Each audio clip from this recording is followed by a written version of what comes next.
Today in Flex in the City, we talk to Kunle Olafare, Chief Executive, SK Financial. All that happening right now in Flex in the City. Hello, everybody. This is Rachel Treese for Flex and the City. I'm absolutely honoured to have Kunle Olafare, who's the Chief Executive Officer of SK Financial, with me today. Probably the most organised guest of Flex in the City that we've had so far.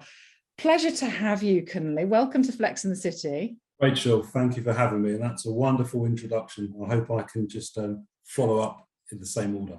Yeah, so I'm going to start. So for the listeners out there, Kunle shared with us the most beautiful quote. It's an amazing quote. Some of you may have heard it. It's from Jack London, and some of you may have heard it from the last Bond movie. So I'm going to read it out, Kunle, because it is an emotional quote. I would rather be ashes than dust.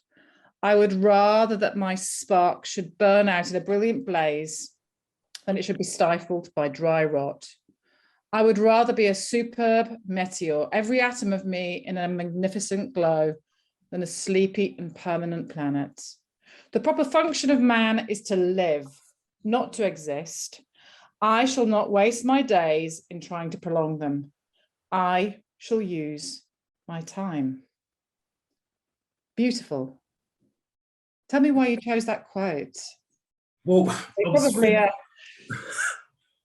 I was just thinking about when you asked me to give some thoughts about my own journey and what I do, and just think that time is such a precious commodity.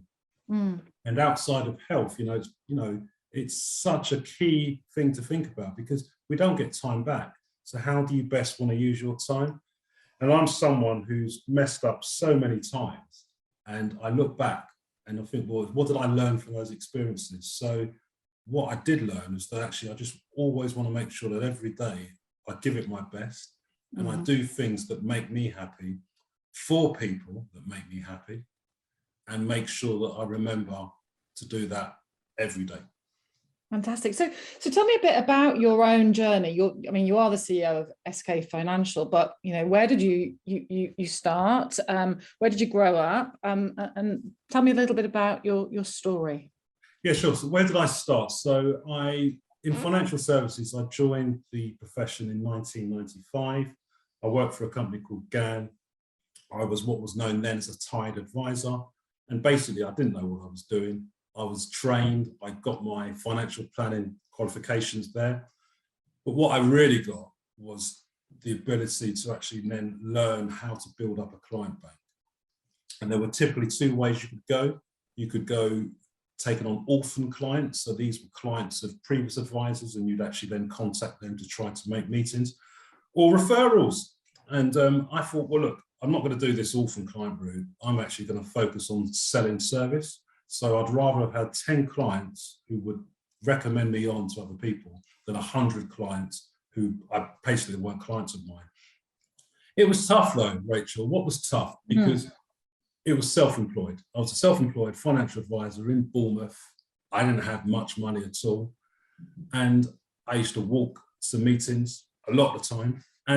But it's interesting, like that probably gave me the desire to do well, because I was just committed to actually saying, I can do this. And then fortunately, I wanted to move back to London, and a recruitment consultant I'd been speaking to for different roles, he then said to me, look, there's an opportunity to join Kunle Benson.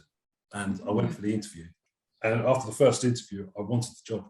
So I fortunately got the job. That was in April 2000. And I thought I knew a lot. I went to Kunle Benson. It really did define me as a person, because I was around people who had so much more knowledge than me, and how you handle individuals as well who have obviously accumulated a lot of wealth by putting people at ease, having something else to say about yourself, because that's what be another reason why clients do or may connect with you. It really was great. And then, 2009, during the financial economic crisis, I had to make some decisions. Do I join a competitor, or do I look to take a punt and go to a smaller firm but actually believe in myself to run a business within a business. And when I joined SK Financial, our fee income was really low. It's probably because we were set up at the time on a commission-based model. So I presented to the two partners at the time, David Steppins and Neil Bauer, an opportunity to build up a fee business. And that's what I came to do, and that's what we're doing. Fantastic. And what is the biggest lesson during that whole period that you learned as a leader and as a human being? Firstly, honestly, have a plan. I used to, anytime I went to walk into meetings, so we had our office at the time in Shoreditch, I remember. Yeah. So I'd walk into meetings into, let's just say, Bishopsgate to Bank. I'd always carry my business plan with me because I had a plan. And even when I met with existing contacts or new, there was a purpose for what I was doing, not just that meeting, but the bigger plan itself. So that was the first thing for me, to have a plan and to focus on the plan. Yeah, you clearly have a purpose. What really motivates you? What are your values? What do you stand for, Kunle?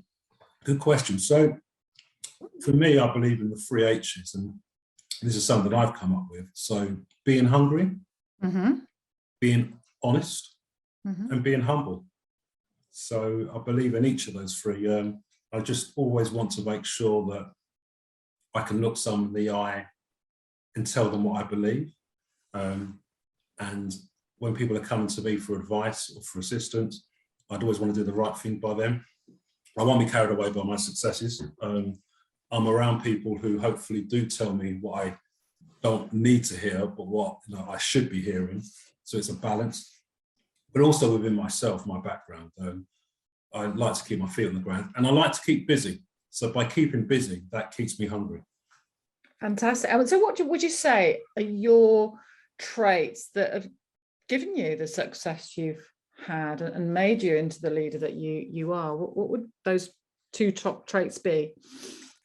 Yeah, it's interesting, really. I mean, I always think first things first, that I have to take responsibility for a lot of my actions.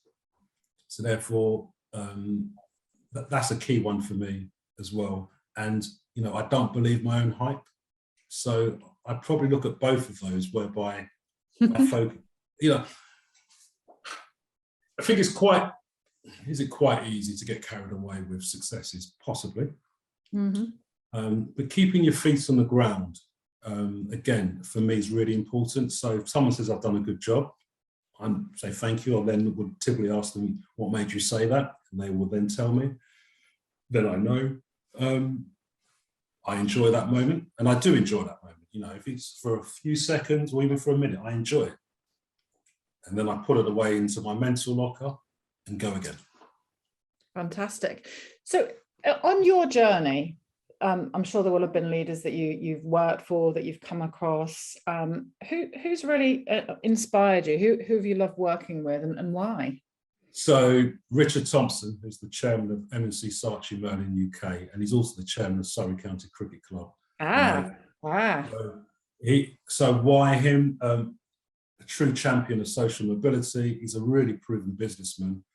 Great time management skills, and he really has become a valued friend. So he's one that it's just been a standout for me. Fantastic. What else is it about him and how he leads that you love? He just knows how to handle people. He doesn't get carried away with any key issue, and if he does, he hides it so well. He communicates very well to people. He's always available to people. And I just like the way he holds himself, and he's around social mobility. I remember when we first met and we were talking about, how important it is to coin one of my phrases, to help to get kids back on the bus, because typically a number of individuals might feel that they cannot get opportunities to do well in life. And he is a clear example based on his background and saying, well, it's not, where you start, it's having that will and that belief to keep on going. So yeah, he embodies a lot of those traits. Yeah, I mean, I want to acknowledge you, Kunle, because you're definitely somebody who connects with people and leads with heart. What would you say that you personally stand for as a leader, Kunle? What I stand for as a leader, probably different answers to what you normally get on these podcasts. So for me, I am simply a product of my mistakes, and I stand up and talk about that a lot. Seriously, I am. That's what I am. So making mistakes, I believe, is important. Just try not to repeat them. So my mistakes have helped me, even with this beam and smile on my face, because I'm thinking about a lot of the mistakes that I've made, but I've lived through them and I've then, carried on. So that's the first thing for me. I'm myself. I think it's very important. Everyone else is taken, so I can only be myself. And I always back myself all the time. Brilliant. And with people around you and people in your organization, how do you get the best out of them? Yeah, so I always firstly would want to listen to what they want to tell me, and really listen and ask better questions to really get a better understanding. And then I want to learn. So I want to learn, okay, right, so you've now told me some stuff that I maybe didn't know or didn't know. Can I learn from that? How can that benefit not just you, me, and the team and our clients? Then it's like saying, right now, so how can I support you with what you've just shared with me? So therefore, I'm putting the onus back on you. What do you need from me to make you do you better? And I will deliver on that, but you tell me what you need. And then I love it when I see people grow, whatever it is, whatever that growth is. If it's, for example, the way they handle a meeting in terms of, running that meeting, or the way they organize an event, I love seeing that grow from afar. And then one thing I would like them to always do, I remember Cilla Black used to say this in Blind Date, come back and share your experiences with other people. So when something good has happened to you at work, share it with the team. If it's bad, share it with the team, but share, because we can all learn experiences. So that's how I typically deal with that.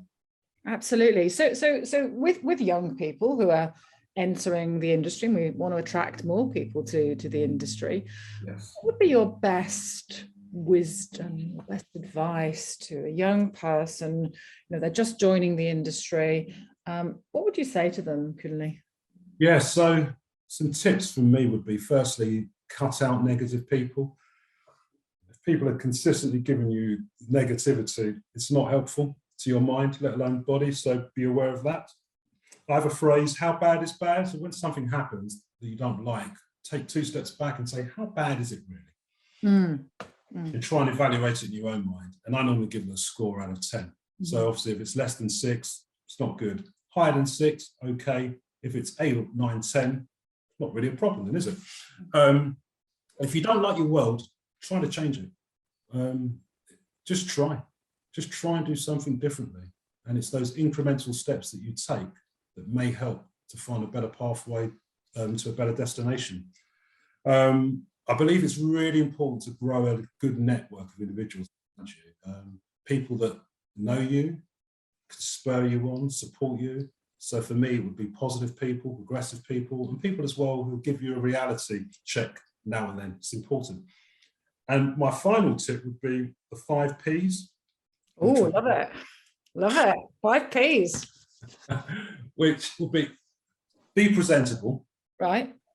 Be punctual. Yeah. Be polite. Be prepared. And remember, you have permission to be yourself. I feel if you follow those 5 Ps, you will do all right in life. Yeah, I think we definitely have to have that as a title of our podcast. I love it. Fantastic. Is financial services, Kunle, are they, we talked about young people who are working there, but are they doing enough to connect with new generations of investors? Do you know what, Rachel? I think back to my time in joining the profession in October 1995, and what I'm seeing now and I like is more younger people getting involved in the profession. So that's a plus. It's also good to see different individuals setting up their own financial planning firms or wealth management firms. So that too is a plus. What I don't like is the way vulnerable and less financially educated people are being exploited by scams. I don't like that. So I think we in our profession need to do more to protect those that lose their monies to such scammers. You know, there's a saying that no one's ever met a con person that they did not like. You know, these individuals exist and it's big money to these individuals. But when people's life savings have been taken and no one can do anything about it, I don't feel good about that. So I feel there's more that we should be able to do, because I think that will then begin to help give our profession a bit more credibility. And what can we do to change that? You know, if you had a magic wand, what can we do to make these changes in the industry? Okay, so in the lands of if I had a magic wand, I would request that every registered individual with the FCA turns up in their local school, college or university and teaches financial education. I feel that financial education should not just be on the national curriculum, it should be taught by financial professionals. And I feel that will hopefully help those that are in secondary school now have a better understanding of what financial services is about, for two reasons. Firstly, when they start making decisions on their own finances as an individual, they'll know more. So hopefully they won't then need to succumb to bad selling techniques or whatever that is. And also, if they choose to then get involved in our wonderful profession, they've got a better insight in terms of like how we operate. And I think as well, we need to lose the financial jargon. We hired 4 years ago now a new investment team. And one of the key reasons why we hired them was they communicated in a clear way that people would understand what they were talking about.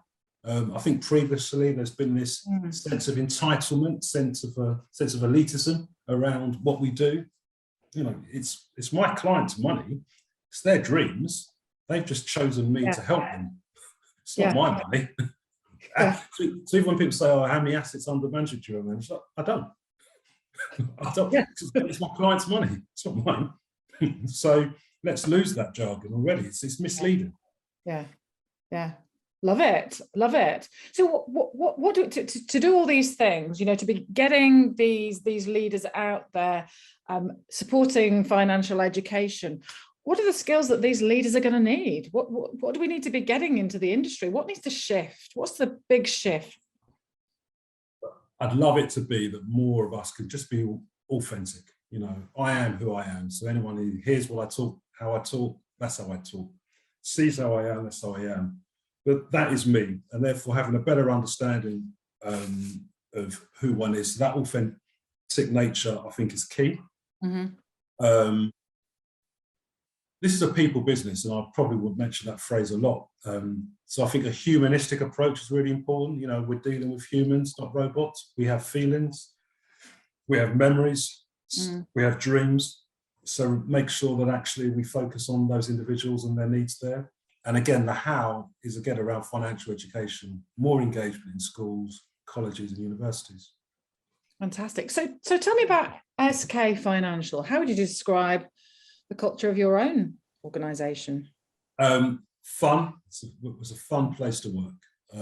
Friendly bunch of individuals. We're really focused on what we do. We don't take ourselves too seriously. And we're very fortunate because we look after a lot of clients where the chemistry is right. So it is actually a relationship, and in many cases, a relationship that goes past 20 years already in terms of like how long we've been dealing with these families. So I enjoy coming to work, and more importantly as well, I enjoy learning from the people around me at work. Fantastic. So talking about learning from other people, you mentioned you know, the gentleman that you'd worked with, and you know, the kind of leader that he was. Are there any other leaders in this planet that have really inspired you? Wow. Yeah, there are actually. So I mentioned Richard Thompson, huge influence on my life. Nigel Branson. So he was someone that I met through a client and ex-colleague of mine. And what Nigel showed me was there was a way to build a voluntary pathway. And he actually encouraged me as well to become a magistrate. And he's basically been an absolute solid paternal figure for me, which I'm very thankful for. And then there's another individual called John Irons. So John, he's the chief executive of Lion Trust. And John Irons, there we go. Yeah, okay. My friend works for him. So John's, oh, really? Okay. John's a legend. I've admired him from afar because of the work that he did with Lion Trust, obviously when it went through a very fragile stage, and then like how he and his team have helped to recover that company. I think he's a smart worker, he's visionary, and I love his humour. So when I became a chief executive, I hadn't done the job before, I didn't know what I was doing. So I put my hand up and I asked him to mentor me, and he said yes. So he's been great for me. And then two other individuals would be like my foster mother. Mm-hmm. She would just say, get on with it. But in such a warm way. It's like, yeah, actually just get on with it. And my foster dad, in a similar way, would just say to me as well that, you know, just be yourself. Yeah. You know, just be yourself. And it's interesting that, you know, through childhood, some of the phrases that probably we may all remember from key individuals then, sometimes it's the simple phrases. So when I have wobbles at work, I'd often think back to what my foster mum or dad say, and it would be those words, and that helps. It's comforting. Definitely. So outside of the wild world of financial services, what is it you love doing, Kunle? Yes, so I really enjoy my voluntary work. I enjoy helping kids get back on the bus. I think it's really important to understand that a number of us may lose our ways in different times, and normally when you're at a younger stage, you just need to know there's other people out there that can help you. I'm connected with the Haberdashers Livery Company, and we own a number of schools. I've been a school governor in those schools, and I go into the schools and do talks on personal brand, life after school, personal finance. But the key thing I'm looking to do there as well is just to try to show a number of those kids, especially ones who are probably struggling, that to make this work, you just need to actually work out what it is that you want to do. And that doesn't always come like that. But over time, and talking to the right people, trusting the right people, you might grow out of your shell a lot more, and actually your true personality comes out. So I get a lot out of that. Fantastic. And is there anything else that you do outside of financial services? Yeah, so well, I mean, I love my music, I love watching films, I love my sport, in particular football and cricket. Play football, well, I've not played that much recently because I had an injury, tore my Achilles, so that's been painful. But even doing that, and that was back in April, and that was awful for me to hear that news. I realised, look, you know, it's repairable. So I realised it was a mindset. So the three people I trusted were the words of my wife, my physio, and the consultant. And thanks to those three individuals, I'm actually able to do a lot more than I was able to do last year. So I'm looking forward to get back in the football field. I'm looking forward to watching lots of cricket, and I'm looking forward to going away on some holidays, fingers crossed. Absolutely. Well, I don't think we've had a cricket fan on Flex in the City. So I'd love to ask you this question to conclude. Okay. What could financial services learn from the beautiful game of cricket? Big question. So cricket itself at the moment is unfortunately has some challenges with regard to race, as well as just that sense of whereby individuals probably have not felt that we are all in this together. What I love though about cricket is that there's a way of being, there's a way of doing things. So when that phrase is often said, it's just not cricket. You know, when I think about those words, it's actually, that's not the way to do it. So I like that decency.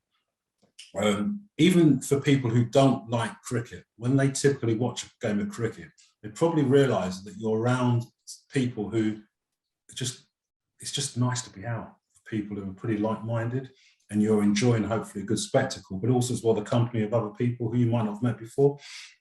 I think as well with with cricket, like with all sports, you've got an opportunity to actually be part of a team.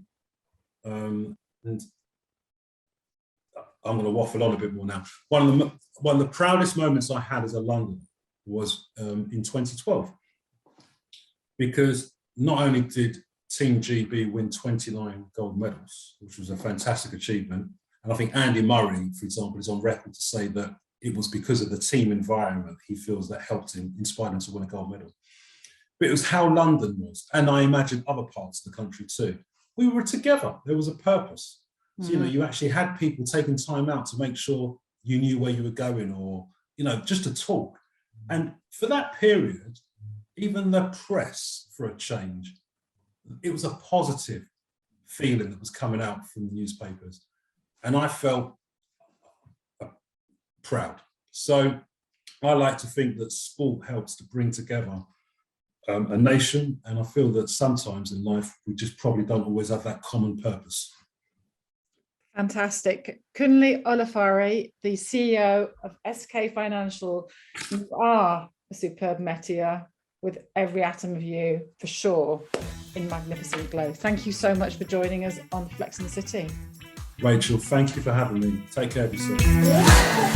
You just listened to Flex in the City. Catch us on our next episode.